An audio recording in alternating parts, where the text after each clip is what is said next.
Another high school in the South, named to honor and worship Confederate General Robert E. Lee, is, well, for a lack of better words, soon to be history. Last night, the Staunton City School Board voted 4-2 to change the name of the city's only public high school. The school, currently named Robert E. Lee High School, was once named Staunton High School. The Staunton City School Board said they will be the ones to rename the school, but that they want public input beforehand and will take a public survey before making the change. All three women on the school board, Natasha McCurdy, Christine Polson, and Amy Ratchford, joined the lone African American on the school board, Kenneth Venable, to vote for the name change. The two members that voted to keep the name were Staunton City School Board Chairman and Vice Chairman William Lobb and Robert Boyle. Back in May, the results of the Staunton City School Board election favored the candidates that ran on the platform of changing the school's name. It was around that time that Staunton residents and businesses that wanted to keep the name got together, and these blue Save the Name yard signs started popping up all over Staunton and Augusta County. The signs were even in front of big businesses like McDonough Toyota and Dick Fireball Real Estate. In response to those signs, Reverend Edward Scott purchased $300 worth of these red, "But the Name Hurts" yard signs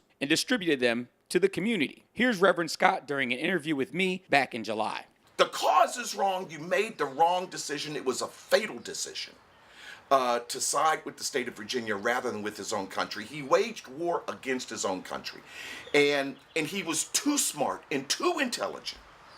This is one of the reasons why I cannot abide the name, is because he was a man who I respect for his brilliance, and because of that very brilliance, he should have been able to choose the right way, and he did not. He chose the wrong way.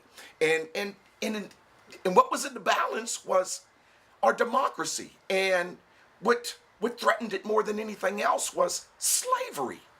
And so if he had won that war, let's say the South had won, and it became an independent country, clearly the most serious reason why the South petitioned for secession and an independence from the Union was for the sake of protecting the right to human beings as chattel slavery. Another supporter of the name change was Mark Jeter, a member of Staunton Action. That the school was Staunton High School back, I believe, in the turn of the century, and then I believe it was 1916 or thereabouts, that I believe it was the Daughters of the American Confederacy approached the Staunton School Board and said, "School Board, can you change the name?" And they were doing a lot of this name changes to Confederate icons, people that are associated with the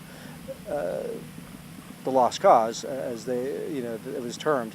So this was a chance for dog whistles at that time to say these are places where certain people are not welcome. And they were doing that through name changes, monuments, statues, and we're seeing a lot of that conversation happening right now. So the name was changed from Staunton High School to Robert E. Lee High School as a way to make people feel unwelcomed and to hurt them and to marginalize them. So what we want to do is go back to the place before that. So yes, there's been decades that have happened with a different name, but let's go back to the one that was a neutral name that did not point to anybody that might cause pain for others. Some names already being suggested are Staunton High School and Booker T. Washington High School. One name that cannot be considered due to the wording in the motion that was passed last night, Robert E. Lee or any other variation of his name, is forbidden. One thing is for certain, another remnant of the Old South is being removed. And this is the last year that Staunton's African-American public high school students will have to attend a school named after a general that fought for the right to keep and own black people as slaves.